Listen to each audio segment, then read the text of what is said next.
अरे देई सरकार भैया खेतियों में बात देखो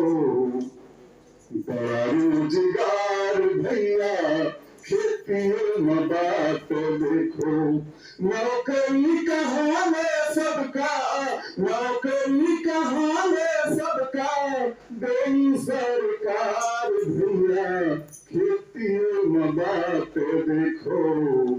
बड़ा रोजगार भैया खेतियों में बात देखो